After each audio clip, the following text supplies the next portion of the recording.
Assalamualaikum warahmatullahi wabarakatuh. Bertemu lagi di channel Cerita Misterius. Tentunya masih bersama Bang Joni. Pada kesempatan kali ini, saya akan membawakan kisah misteri yang berjudul Misteri Ramainya Warung Mie Ayam. Seperti apa kisahnya?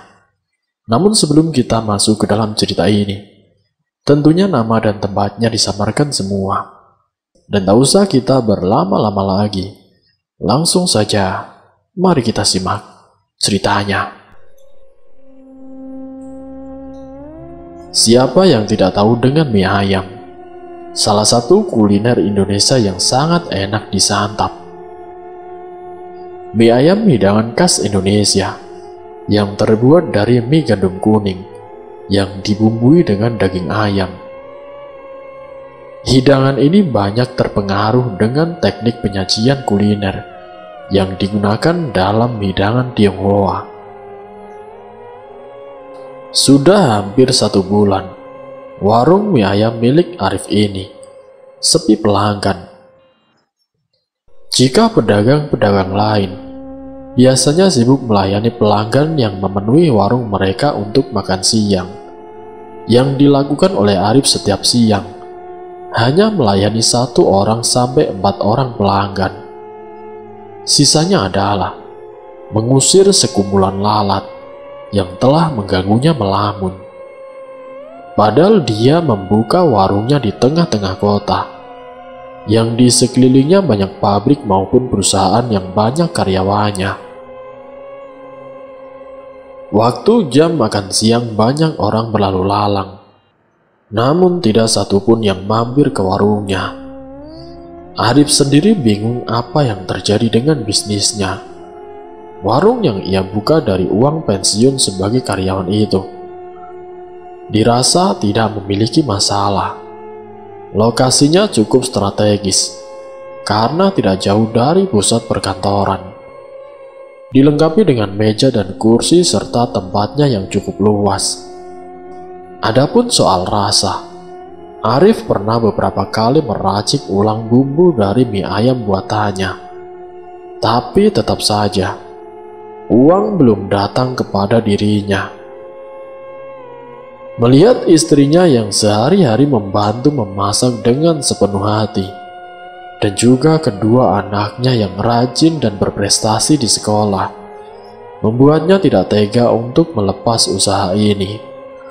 Terlebih belum balik modal, kebutuhan yang semakin mengerucut, belum lagi biaya sekolah anak-anaknya yang tidak bisa dibilang sedikit. Dengan menghela nafas panjang, Arif kelimpungan memikirkan usaha yang sedang dijalaninya. Sementara sang istri hanya menggantungkan Arif sebagai kepala rumah tangga. 1 bulan, 2 bulan dijalani dengan berat hati, sampai menginjak waktu 3 bulan. Sama sekali tidak ada perubahan. Warung mie ayamnya selalu sepi pelanggan. Alhasil Arif memutuskan untuk mengambil jalan terakhir. Sebuah jalan yang sebenarnya tidak ingin ditempuh, tapi himpitan nasib memaksanya.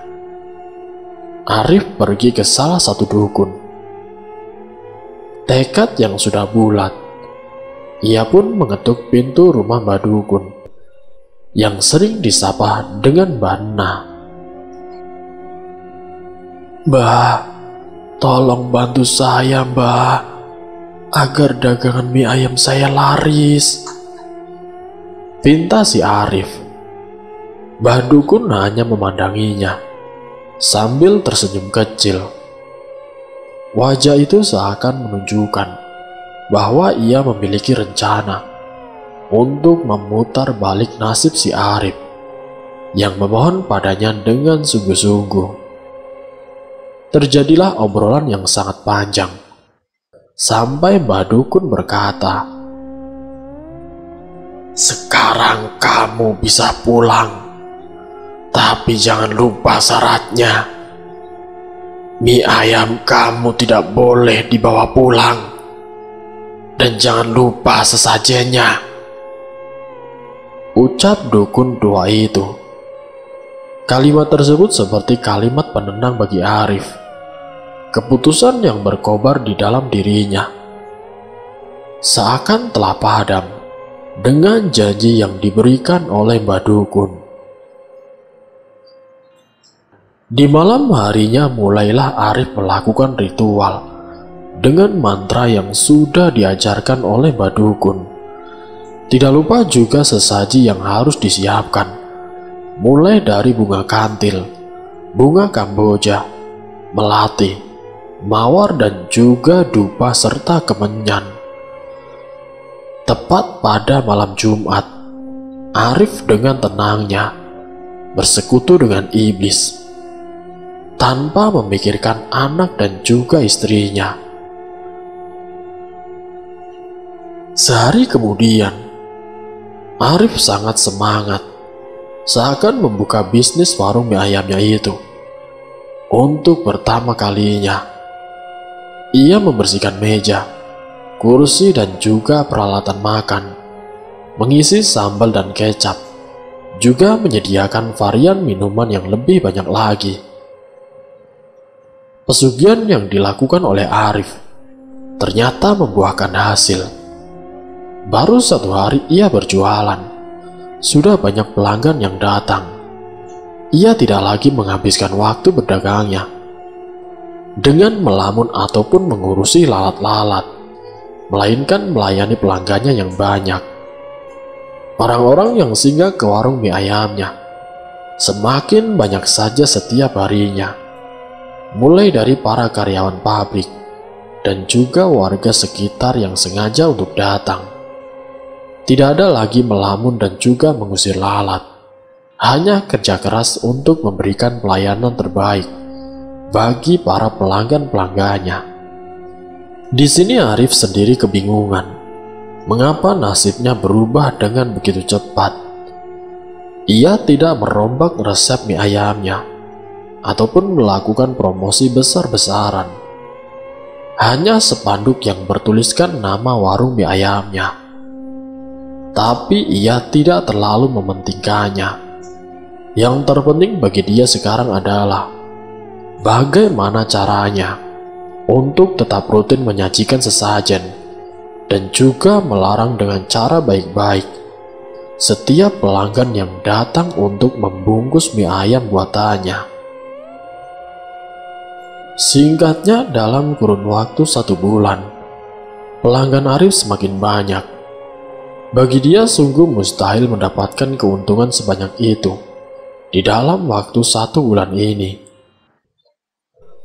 Jika melihat nasibnya sebelum mempraktikkan ritual klinik dari Mbah Dukun, Arif membuka warungnya dari pukul jam 9 pagi sampai jam 3 sore. Sudah habis tidak tersisa. Dengan uang yang dihasilkan sebanyak itu, Arif bisa mengganti perabotan yang lebih bagus, juga memperluas pelanggannya dengan cara menyewa ruko yang berada di seberang warungnya. Uang yang dimiliki oleh Arif juga tidak ia pergunakan sendiri, melainkan keluarganya. Ia membelikan istrinya banyak pakaian dan juga tas-tas dengan merek-merek ternama dan jatah telepon seluler keluaran terbaru untuk ketiga anaknya. Ia merasa bahagia karena telah memukul balik nasib, meskipun dengan bantuan setan. Hari demi hari dijalani dengan senang hati. Semua kegelisahan tentang kemelaratan kini sudah sirna.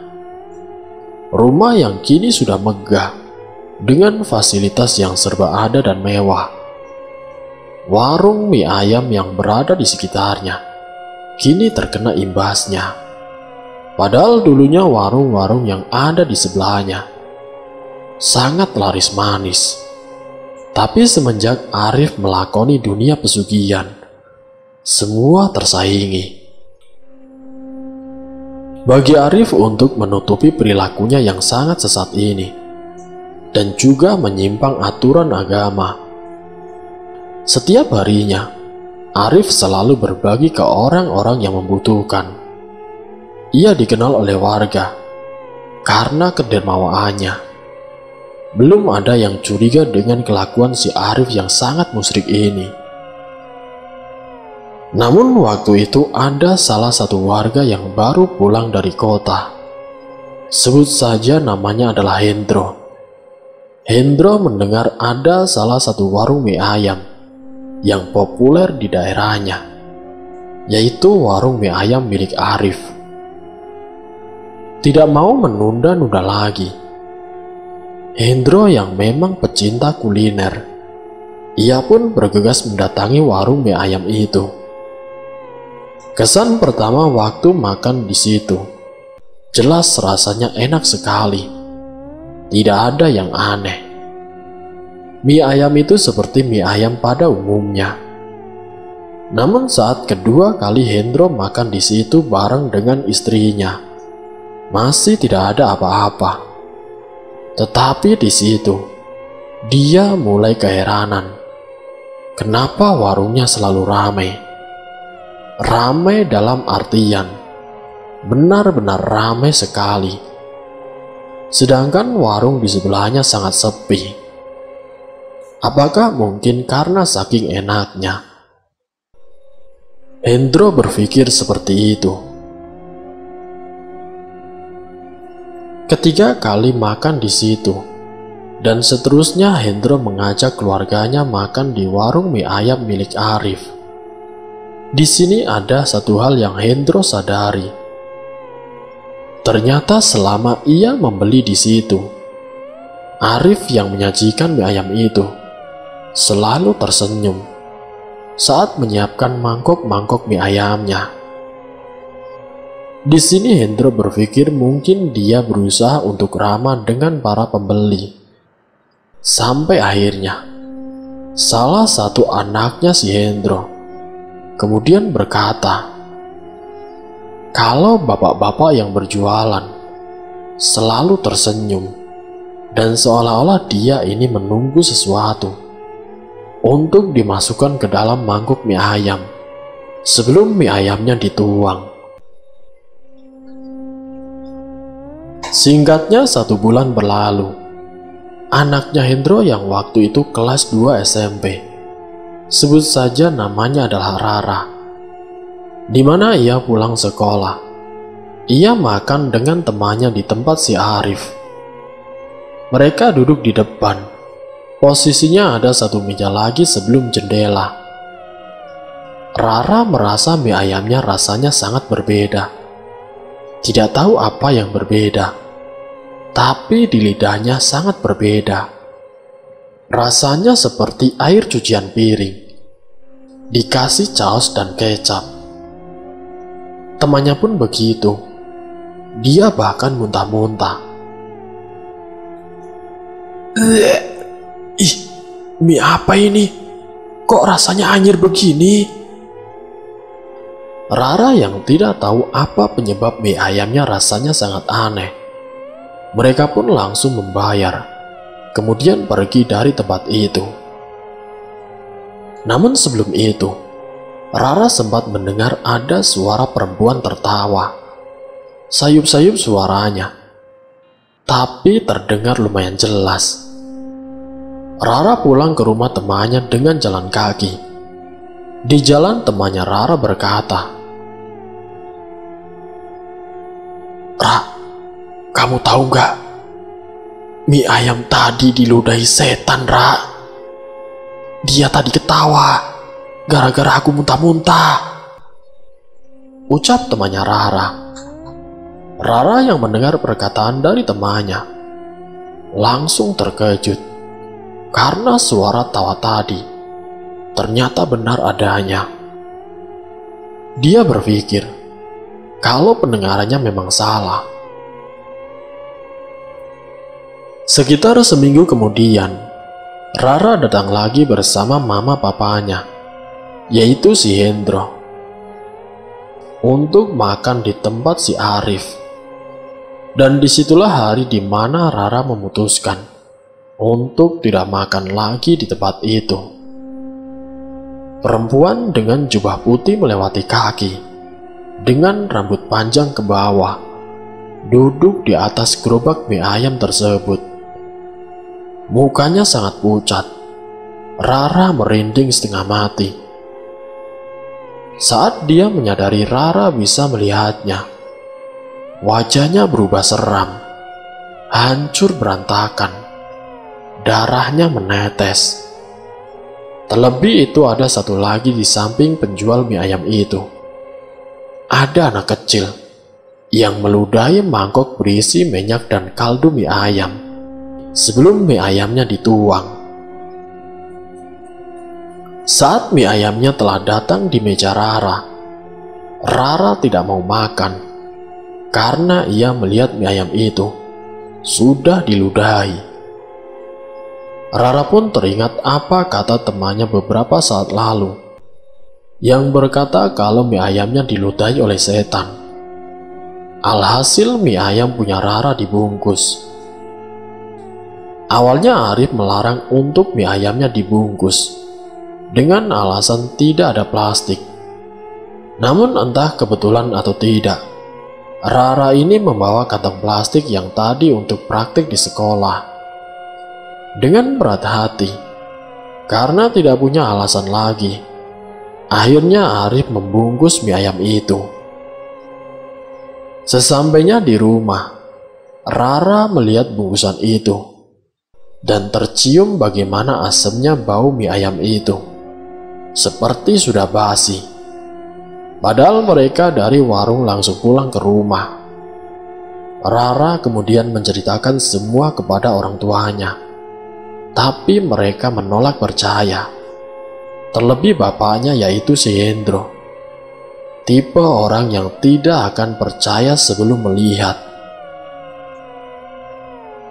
1 minggu setelah kejadian itu, Arif belum tidur malam itu. Ia mencoba untuk terjaga, meski matanya sudah merah dan terkadang memicing.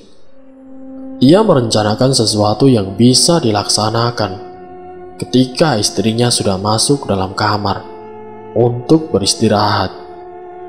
Ketika pintu ditutup, Arif mengangkat pantatnya dari sofa barunya yang empuk, lalu bergegas menuju dapur. Di hadapan lemari dapur, ia melihat sekeliling untuk memastikan bahwa tidak ada istrinya ataupun anak-anaknya yang ingin mencari makanan di kulkas ataupun pergi ke kamar mandi. Arif membuka lemari tersebut, lalu mengambil sebuah bungkusan berwarna hitam, seukuran kaleng kornet. Dengan perlahan-lahan, Arif berjalan masuk ke kamarnya dengan perlahan. Ia membuka pintu, lalu mendekati istrinya yang sedang beristirahat. "Selamat ulang tahun," ucap Arif dengan suara yang cukup keras. Respon sang istri ternyata di luar dugaannya. Sekotak emas yang ia taruh di dalam bungkusan tersebut tidak membuat istrinya terharu atau bahkan tersenyum. Istrinya hanya terdiam, seakan-akan memendam sebuah masalah yang rumit. "Memang benar, Mas. Kamu sekarang memakai pesugihan buat warung mie ayam kita?" tanya sang istri dengan nada rendah. Mendengar pertanyaan itu, Arif yang tidak memberitahukan ini kepada siapapun sontak terkejut. "Kok kamu nanya gitu? Siapa yang bilang?" Arif berusaha tenang, meski jantungnya berdebar. "Iya, Mas. Aku mendengar dari temanku. Temanku tadi dari anaknya. Katanya dia bisa melihat." "Maksud kamu melihat apa, Dek?" tanya Arif keheranan. "Saya tidak tahu, Mas. Pokoknya melihat. Karena orang itu punya mata batin katanya. Tapi aku mencoba buat tidak percaya. Meski sekarang aku masih saja kepikiran, ucap sang istri. Mereka hanya orang-orang iri yang tidak bisa melihat orang lain sukses. Mungkin ini adalah rezeki yang memang diberi oleh Tuhan. Kamu tidak usah memikirkannya. Cukup manfaatkan rezeki yang sudah diberikan kepada kita. Arif mencoba menutupi cara liciknya dengan membawa-bawa Tuhan. Pertanyaan itu ternyata tidak selesai malam itu. Beberapa hari setelahnya, pertanyaan dan kabar tentang warung mie ayam Arif yang menggunakan pesugihan semakin nyaring di telinga Arif dan juga istrinya. Warung yang biasanya disesaki para pembeli semakin kesini semakin sepi. Arif melupakan kalau ia sudah melanggar syarat yang diajukan oleh Mbak Dukun. Akibatnya sekarang pendapatannya semakin menurun. Setelah 4-5 bulan sebelumnya berlimpah, nasib yang semula buruk lalu membaik, dan sekarang menjadi lebih buruk adalah apa yang dialami Arif belakangan ini. Tentu saja ia sangat kesal, apalagi mendapat hinaan tentang warungnya. Ia tahu bahwa tidak sedikit tetangganya yang menyebut mie ayam si Arif dengan sebutan mie ayam lidah. Selang beberapa waktu kemudian, hinaan terhadap mie ayamnya malah semakin menjadi-jadi. Jika sebelumnya mie ayam buatan Arif disebut mie ayam lidah, sekarang ada saja yang menyebut mie ayam Arif diracik oleh setan.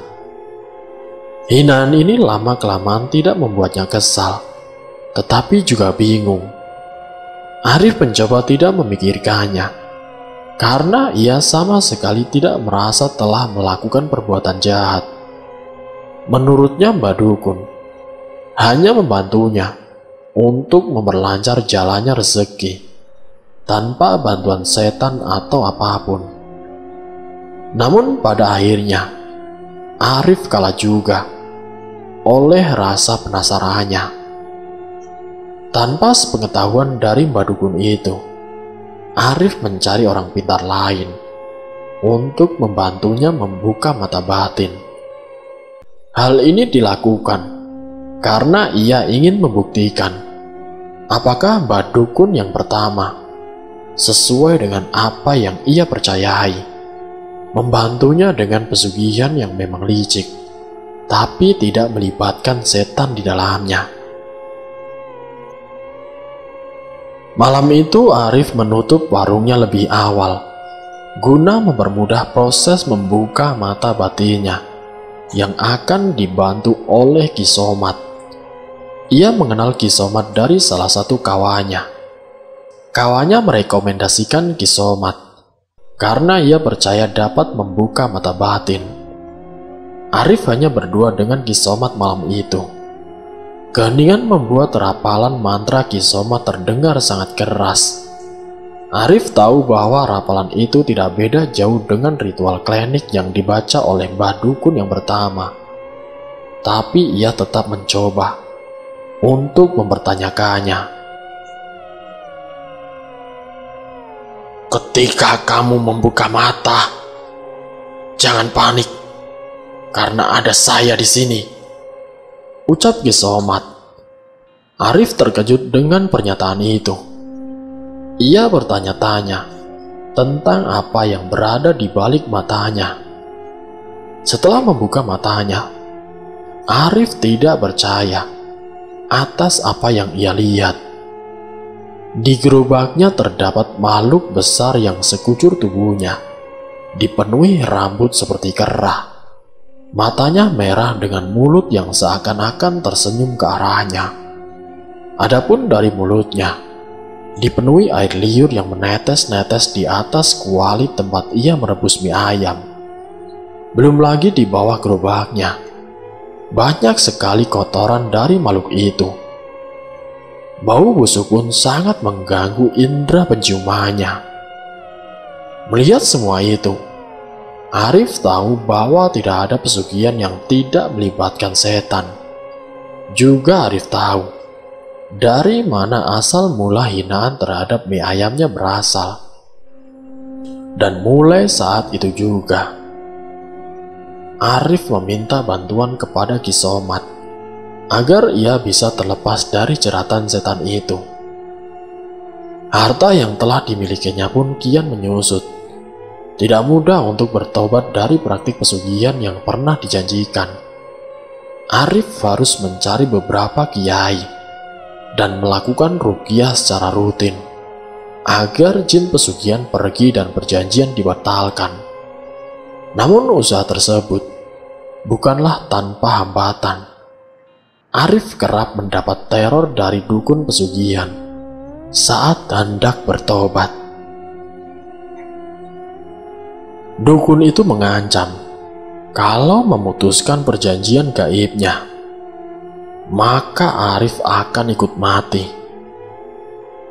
Tidaklah singkat untuk melakukan ruqyah dan juga pembersihan diri dari jin pesugihan Arif.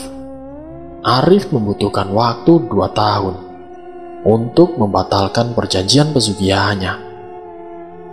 Alhamdulillah sekarang sudah tidak ada. Rezeki sekarang pun berbeda, lebih menenangkan. Biarpun harta hilang dan kembali dari awal, namun hati bisa lebih tenang. Itulah yang sekarang dirasakan oleh Arif. Semoga dari kisah Arif ini bisa memberikan pelajaran untuk kita semua, bahwa melakukan perjanjian dengan setan pasti akan berakibat sangat fatal. Semoga kita semua selalu dalam lindungan Allah Subhanahu wa Ta'ala. Terima kasih untuk kalian yang sudah mampir di channel kami. Jika kalian tertarik dengan video ini, silakan tekan tombol like, share, dan komen. Tekan subscribe untuk mengikuti video-video kami yang selanjutnya. Wassalamualaikum warahmatullahi wabarakatuh.